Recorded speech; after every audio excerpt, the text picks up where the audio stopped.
At ang panglimang haligi ng Islam ay yung pag-perform ng Hajj once in a lifetime. Ito ay kung mayroon ka.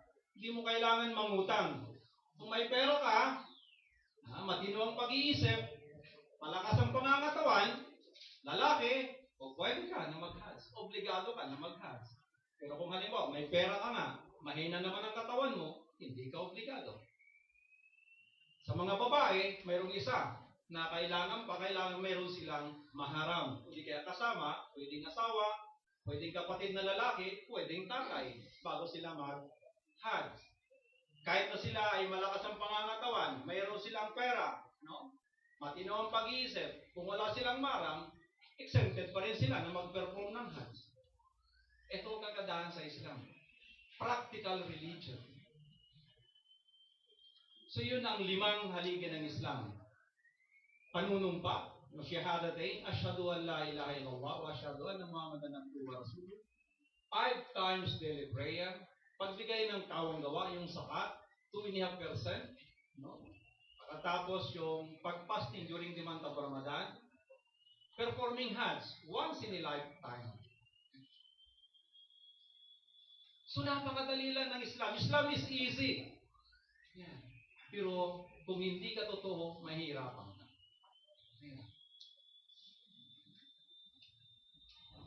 Mga kapatid, sa ngayon, sabi mo nga, wala tayong dapat pag-awayan. Lahat tayong magkapatid. Sabi na nga sa banal na Quran, "O you who believe, I have created you from a single person, Adam. And from him, I have created his wife, Eve. And from them both, I have created many men and women. I have made you into tribe and to a nation, not to despise one another, but to love and respect one another." Respeto, pagmamahal sa kapwa ang kailangan natin. So kaya nga itong pagkakataon ito na tayo ay nagpupulong-pulong dito sa ngayon. Ito ay napakagandang araw para sa ating lahat. Napakaganda ito.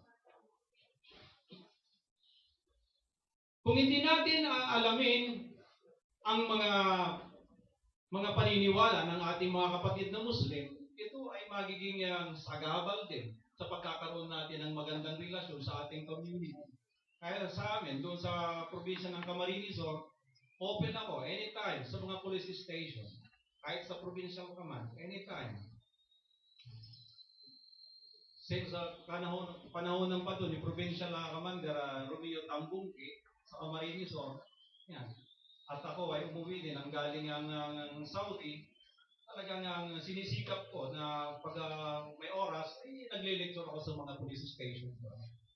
Alhamdulillah mga kapatid, ito ay talagang napakaganda at siguro dahil ang oras ay napaka-importante sa atin, binigay namin sa inyo yung pinaniniwalaan ng Islam. Baka kung mayroon kayong gustong mga katanungan, ito ay pwede nating talakayin sa ngayon para kayo ay magkaroon ng talagang malinaw na kaalaman tungkol sa Islam. Marami kayo siguro pwedeng magtanong. Pwede na kayo magtanong ngayon. Mayroon po na gustong magtanong.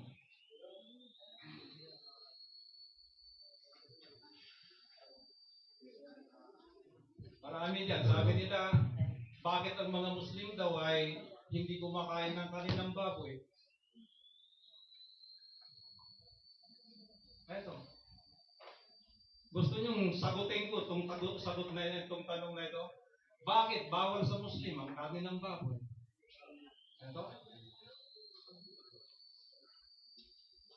Kahit sa Biblia mga kapatid, buksan niyo yung Biblia niyo, Leviticus chapter 11 verse 7 and 8. Pagkatapos, isa-isahin ng Diyos ang lahat ng mga klase ng hayop na hindi dapat kainin, sabi niya, at ang baboy, kahit may hati ang kanyang paa, hindi naman siya namumuya. Kaya ito'y marumi para sa inyo. Ni ang kanyang katawan, huwag niyong ihipuin. Ito ay karumal-dumal para sa inyo. Pag sinabi ang dumi ay karumal-dumal, ibig sabihin ay mas marumi pa ito kaysa sa dumi. Alam ng Diyos kung ano ang mabuti at masama para sa atin. Kaya sa amin, sa aming mga Muslim, pag sinabi ng Diyos na bawal, talagang iniiwasan namin yon. Sa Islam, hindi po pwede yung sarili nating opinion. Walang opinion sa Islam. If anything has been decided by Allah and His Messenger, there is no more options of your own decision. Hindi ka na pwedeng magtanong, bakit bawal? Kung talagang nabasa mo na ito ay bawal, iiwasan mo to. Wala nang tanong.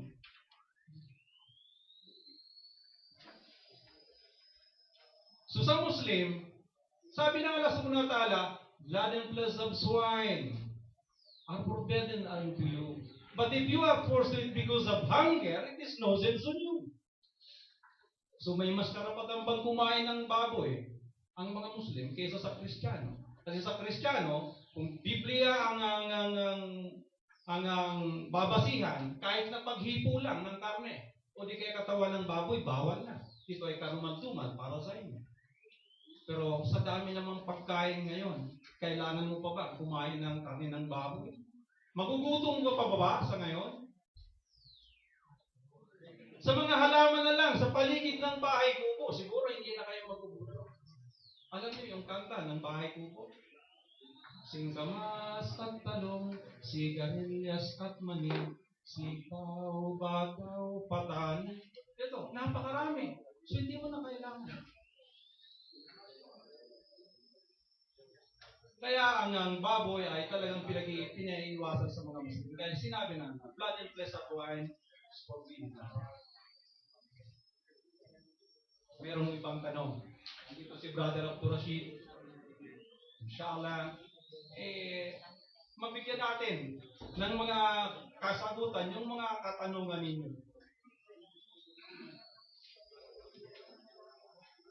Ito nga yung magtatanong.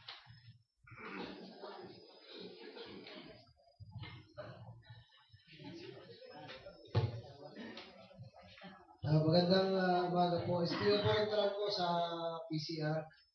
Alam po natin na ang Muslim ay pwedeng mag-asawa ng 2, 3, 4, depende sa kakayahan. Kami bilang isang pulis at may asawa na, ay may kakayahan din na bumuhay ng 2 o 3 asawa, ay pwede bang mag-asawa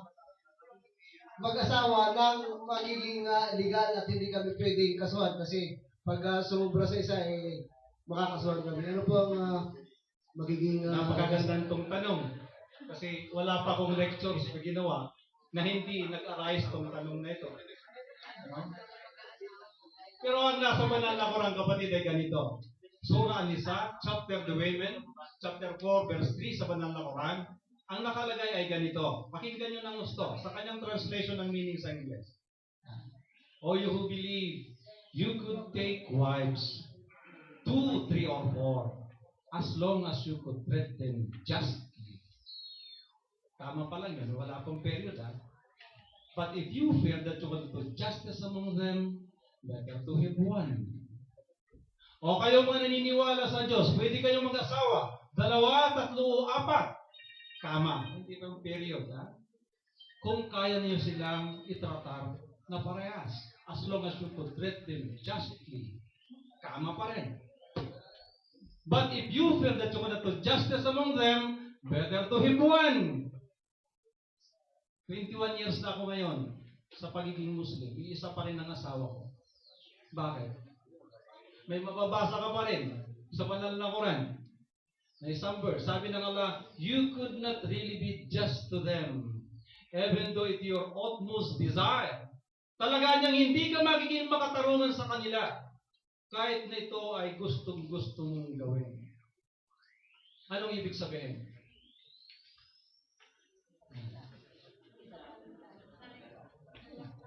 Isa lang. Diba?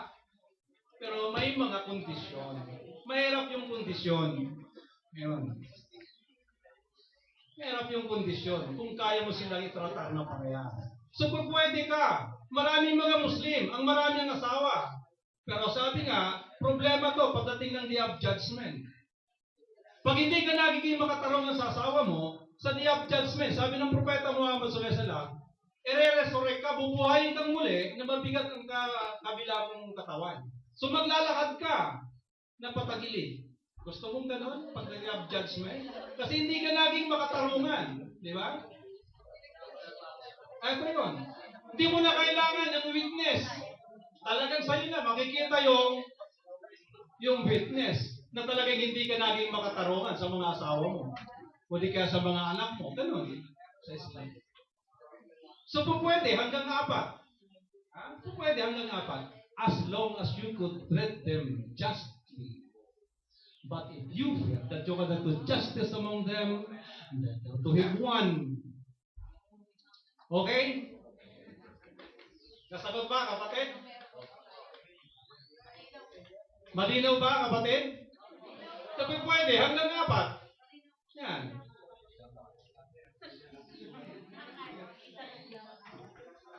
Another question. Baka kung may mga tanong pa kayo.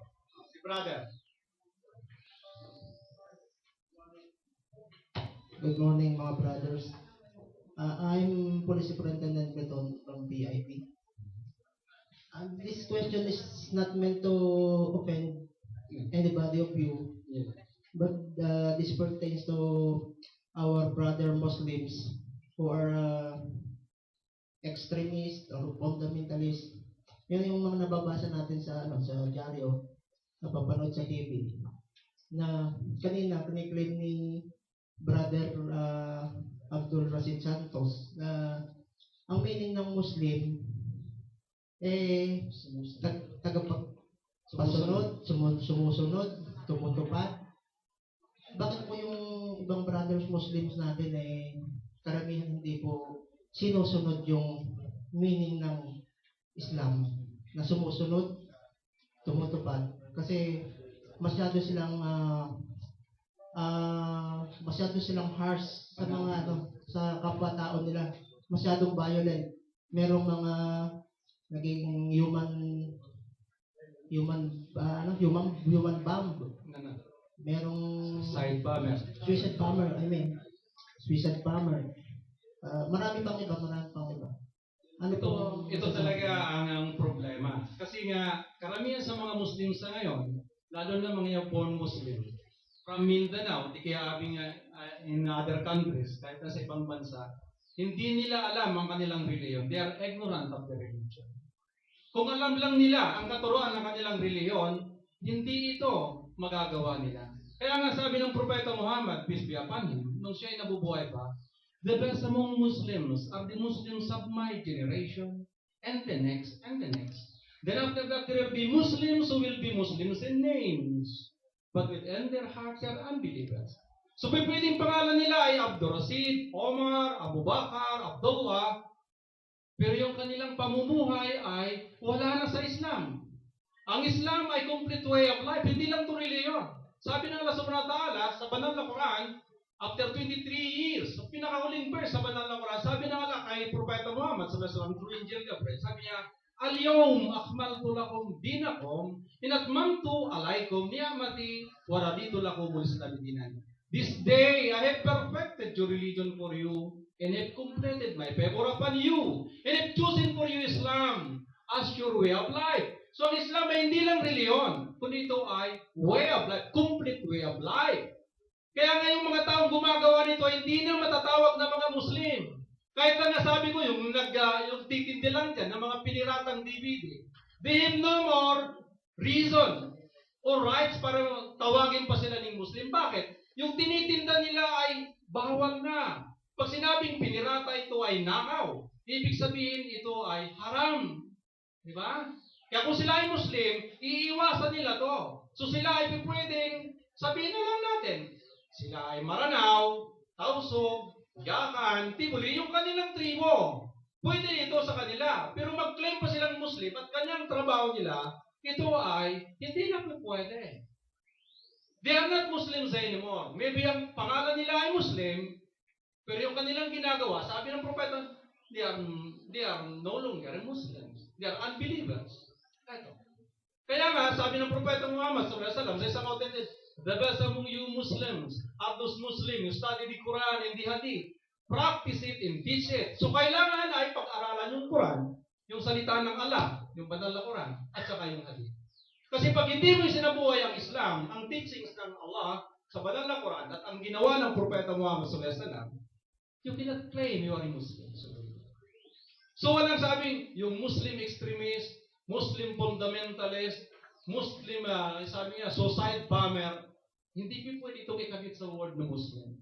Kasi yung word na Muslim, sabi niya, ito ay an Arabic word, meaning created by God, living or non-living, who obey the will of God. Ito. Kaya matatawag lang na Muslim, yung mga sumusunod. Yan. Pero yung mga suicide bomber, paano mo pagtatawagin na ang Islam ay religion of peace kung yan ay magsusuicide ka para patayin yung ibang tao? Hindi nila naunawaan yung talagang basic teachings of Islam. Kapayapaan, peace, ito ang ibig sabihin ng Islam. So yun ay tinatawag na misinterpretation ng Islam. Dahil sa kanilang hindi masusing pag-aaral sa kanilang reliyon, pumupunta sila doon. Nagiging silang extremist. Ako, mas maganda pa. Tawagin ako fundamentalist. Bakit? Pag sabing fundamentalist, ibig sabihin, you are following the fundamentals of Islam. Ano yung fundamentals? Yung mga pinaniniwalaan. Ang isang mathematician, hindi siya matatawag na tunay na mga mathematician kung hindi niya susundin yung fundamentals of mathematics. So mas gusto ka, tawagin ako, fundamentalist. Bakit? Sa abot ng makakaya ko, sinusunod ko ang katuruan ng Islam sa abot ng makakaya. Pero yung extremist, hindi pwede. Talagang pag sinabi extreme, labas na yun. Ano man na sobra, talagang ito ay hindi na maganda. So, kaya nga, mayroong bill, House Bill 100, na hindi na pinagagamit yung word na Muslim. Na ikakabit ito sa mga ganyang, halimbawa, mga heinous crime, o mga gumawa niya ng mga bagay na hindi maganda, ikakabit, ito ay Muslim. Hindi na ito pwede sa ngayon. Pwede ito magkaroon ng kaso. Dahil ito ay probado na hindi pwedeng ikabit yung word na Muslim sa Islam, kahit na yung ibang mga terminology na hindi kaaya-aya. Kaya pag sinabing Muslim, ibig sabihin, talagang sumusunod lang siya sa katustuhan ng Diyos. Pag sinabing terorista, ay terorista, hindi na sila Muslim. Pwede silang Libyan, Arabian, ayan. Lebanese, pwede yon. Pero kung magpakilala pa silang Muslim, tapos sila ay mga terorista, hindi na ito pwede. Kaya napakaganda po ng Islam. Kaya nga sabi nga, ito ay pag-aaralan. Kailangan pag-aralan natin ang gusto ng Islam. Islam ay hindi lang reliyon, kundi ay complete way of life. Masagot po? Thank you for that very good answer. Sir, I have another question. Okay po. Ito naman nababasa ko lang naririnig ko saan. Kasi sabi nila, yung mga gumagawa daw noon, yun daw tinuturo sa kanila na pag namatay daw sila, they will be together with 1,000 virgins are waiting for them in heaven. Sabi ka lang. So, saan po nila nakukuha itong mga paniniwalang to? Wala po yun sa Quran. Dahil sa banal na Quran po, ang nakalagay doon, na mababasa mo talaga, don't kill yourself. And don't use your hand for your own destruction. Huwag niyong patayin ang sarili niyo. At huwag niyong gamitin ang iyong kamay para sirain ang iyong sarili. Kaya nga sa amin, kahit yung paninigarilyo ay bawal sa amin. Bakit? Sa tagiliran ng kaan ng sigarilyo, makikita mo, government warning. Cigarette smoking is dangerous to your health. May isang sigarilyo na nakita ko, pulang sigarilyo, sabi niya, government warning, cigarette smoking kills. O nakakapatay. So ibig sabihin, pag sindi mo ng isang stick ng sigarilyo, pinapatay mo rin ang sarili mo ng dahan-dahan. At ano ang inahawak mo sa sigarilyo? Paa ba o kamay? So dalawa ng verse sa banal na Quran ang nabalga mo pag ikaw ay nanigarilyo. Ginamit mo yung kamay mo. Diba? At pinapatay mo ang sarili mo dahan-dahan. Ito ay slow suicide na tinatawag. So yung kuwan na yan ay talagang kailangan lang ay pag-aralan ng gusto ang meaning ng Islam. Kasi yung pagsusuicide ay bawal na bawal na. Sabi nga, sa isang authentic hadith, kung ano ang bagay na ipinatay mo sa sarili mo, sa day of judgment, uulit-ulitin mo yan. Walang tigil yan. Yun din ang gagamitin mo. Kung nagpatihulog ka, magpapatihulog ka. Forever. Yan. Kung nagsaksak ka sa sarili mo, ganun, gagamitin mo yun. Kung ikaw ay nag-suicide bomber, din ang gagamitin mo. Paano ka magkakaroon ng mga asawa pa? Sabihin na magkakaroon ng mga midadari o di kaya oral aim na magiging asawa kung gano'n ang parosa. Ito ay mga tinatawag na mga misconception ng Islam. Mga extremist na mga ideologies na kung minsan, totoo kasi, sa parte ng Palestine ay talagang aping-api sila. Halimbawa, kung ikaw, buong pamilya mo ay pinatay na ng mga Israelitas at ikaw na lang natitira, hindi kaya pwede na para makapawi ka man lang sa sobra ng sakit ng nararamdaman mo, pwedeng sumagi sa isip mo na mag-suicide ka na lang. Pero ito ay hindi na katuruan ng Islam. This is out of Islamic teachings already. Kaya nagkakaroon ng extreme. Baka kung meron pwedeng itagtag si Brother Rashid. Batay din po sa sinabi ni Brother, in support to his answer, ito lang po kasi ito yan.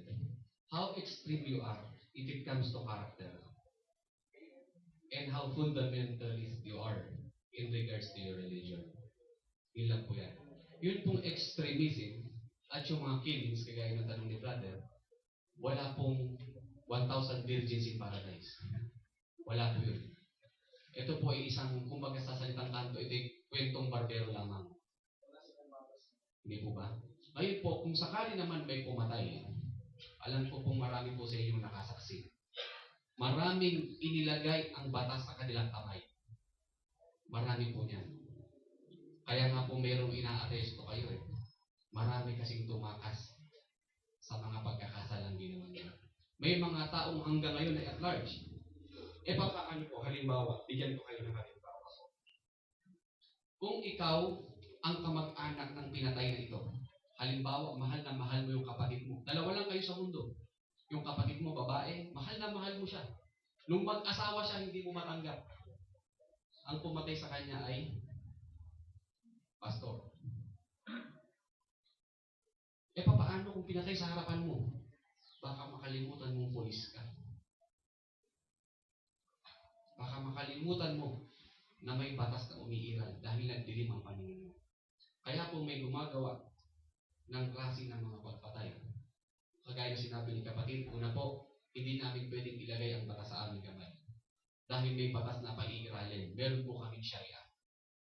Hindi ba pwedeng pinatay mo, mapapatay ko na rin kahit civilian. Hindi ba pwedeng po yan. Sa Islam po, ang sabi ng Allah subhanahu wa ta'ala, kapag pumatay ka ng isang tao, ang kahalintulad nito ay pinatay mo ng sanlibutan. Kapag nagligtas ka ng isang tao, ang kahalintulad nito ay iniligtas mo yung buong sanlibutan. Kasama mo ng kamag-anak mo. At ang sabi pa ng Allah subhanahu wa ta'ala sa Quran, huwag mong patayin ang iyong anak dahil sa kahirapan. Ito po ang totoo. Hindi lang po dahil sa pagbobomba, pagpapasabog at anuman, maging sa sinapupunan pa lang, wala po kayong mababalitaan. Muslim, pinalaglag niya yung anak niya. Yun po ay isang pagpatay na rin. Pero sa ibang pananampalataya, marami pong issue ng abortion. Maraming issues ng pagpatay. Ang tanong, are they extremists? Are they terrorists? The abortionist is considered terrorist. Why? Because nakakapagbigay siya ng terror sa mga tao. At siya ay dapat ilagay sa dapat niyang kalagayan. Kaya ganoon lang po kasi. Una, wala pong 1,000 virgins in paradise. At hindi po honor para sa Muslim na pag nakapatay ka, it's an honor for you. No. It is not an honor for the Muslim na makapatay. Dahil bakit po? Bawal pumatay sa amin ng tao. Kung hayop na, bawal eh. Yung kahit ipis. Alam niyo po yung manok, kakainin namin yan. Pwede kami kumain ng manok. Pero yung manok, papatayin lang namin, pagtitripan lang, hindi pa pwede. Pusa, titiradurin mo, papatuloy mo, hindi pa pwede. Hayop na yan, how much more pa ang buhay. Kaya ganun po ang pagmamahal sa buhay. Kung meron man pong nai-release na mga news, meron po tinatawag na maling paggamit ng sentence o maling paggamit ng words. Pag Muslim ang pumatay, nabigyan ko po kayo ng halimbawa at talagang nalalaman po rin itong istorya o naging kaganapan itong mga nakaraang linggo. Si Mr. Andrew Breivik, na isang Kristiyano, nagpakilalang Kristiyano. Ilan po ang pinatay niya sa Norway? Umabot ng 90. Umabot ng 90 ang kanyang pinatay. Anong sabi niya? Bakit siya pumatay? Isa lang ang dahilan niya kung bakit siya pumatay. Kasi dumadami na raw yung Muslim sa Europe. Kami pong mga Muslim, hindi po kami papatay dahil dumami yung Christian. Wala pong Muslim na pumatay dahil dumami ang Christian. Wala po.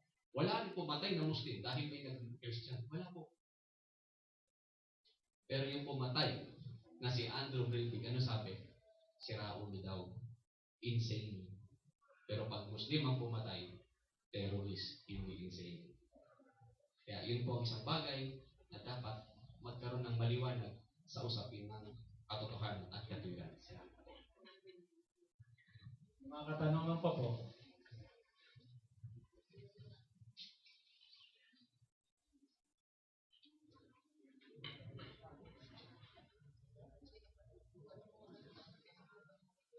Wala na yata.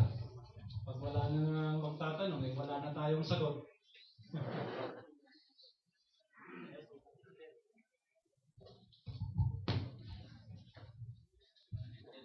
Brother Ismail. Wala, no? Second to the last ka. Mamuna. Kasi ang isang dahilan ng pagtipon-tipon natin dito is para malaman natin yung mga tradisyon at saka customs ng mga Muslims. So, gusto ko sanang malaman kung maliban doon sa binanggit nung kanina na pagdadasal ng 5 beses sa isang araw at saka yung fasting. Siguro napapansin din ng mga tropa pero hindi lang nila nawawala lang sa isip nila, nasasaglit nila. Sabi, makita nila yung isang Muslim brother, bakit mayroong kapa sa ulo? Ano ba yung ibig sabihin nun? Tapos meron din yung mga pag nagipagkwento kay haji yan. Palagi niyong naririnig yun. Ano bang ibig sabihin nun? Yun mga ganun dapat natin malaman. At kung ano pa yung mga customs o tradisyon ng mga Muslim na dapat natin malaman. Katulad ng hindi pagkain ng baboy ng mga Muslim. Alam natin yun. So, ibig sabihin, dahil nalaman natin na bawal yun, hindi natin na sila opera ng baboy. For respect. So, yun ang mga gusto namin malaman. Pangalawa,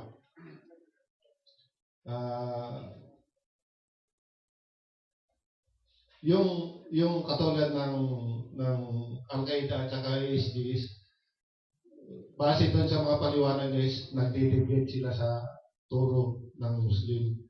Ngayon, ang tanong ko naman is, ano yung ginagawa ng grupo nyo para, or kung hindi naman is, ito ba ay mga kinukondina nyo? Or ito ba ay pinapansin nyo sa paanong paraan? Ito ba ay sa public or kayo lang sa grupo nyo? Para malaman din namin at kung ito ay kinukondina nyo publicly, maganda yon. O ano pa yung mga ginagawa nyo para maalis natin sa isip ng mga tao na ganun ang ginagawa ng mga Muslim. Napakagandang katanungan. Kaya nga, ang ginagawa namin, ito, kami na mga lecturers, sa abot ng aming makakaya, ay talagang gusto namin, paabot talaga ang katuruan ng Islam. Para mawala yung mga misconception sa kanilang isipan.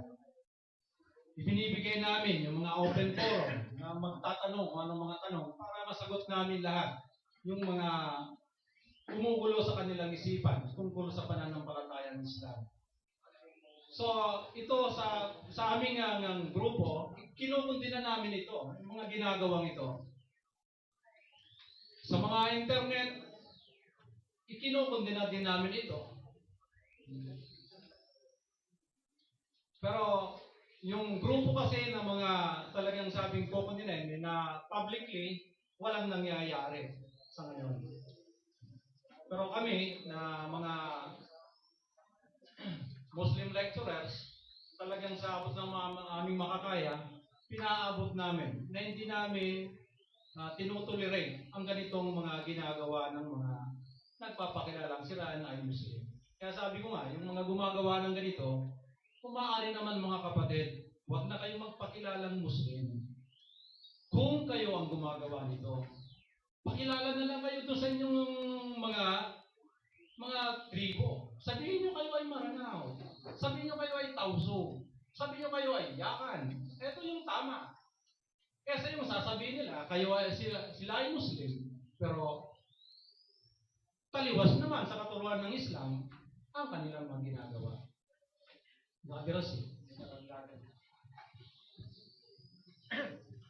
Yun, unahin ko po, no, yung tinatawag na pagkondena. Ako po ay volunteer ng Parole Probation Administration sa Quezon City at sa Caloocan. Ako po ay nagmi-mission sa loob ng kulong ng isa. Una po, yung mga nakakulong po ng mga Muslim doon, una kong tanong sa kanila. Personal na tanong, one-on-one. Nung nakulong ka, anong kaso mo? Ang sabi niya, brother, ang kaso ko, droga. Nung nakulong ka, totoo o hindi? Pag sinabi niyang totoo, brother, isa lang ang sasabihin ko sa'yo, bunuin mo yan. Bunuin mo yan. Bakit? Ang isang Muslim ay hindi makipagtutulungan sa masama. Yan po ang unang aral sa aming pananampalataya. Unang-una po yan. Kaming mga Muslim, sanay kaming magutom. Ang pag-aayuno sa amin sa buong buwan ng Ramadan, 30 days yan, isang 29 days. Ngayon, 29 days. Meron kaming fasting na voluntary, Monday and Thursday. Sa buong taon yan.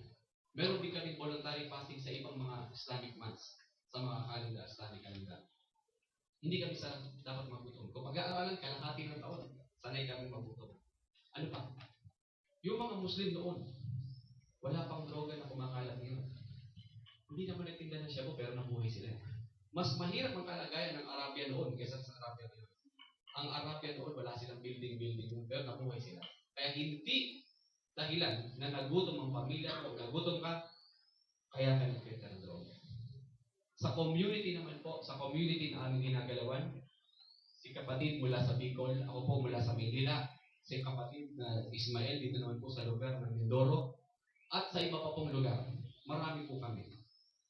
Meron po kami tinatawag na National Ulama Summit. May mga kapatid po na na-invite, at meron pa rin pong naidadagdag. Yung National Ulama Summit, o yung tinatawag na National Ulama Conference of the Philippines, ito po ay binubuo ng mga Muslim religious leaders, kagaya po namin mga propagators, kagaya po ni Imam Ismail. Ito po ay binubuo upang supilin ang anumang uri ng karahasan. Supilin at kontrolin. Kung may masama dyan, dapat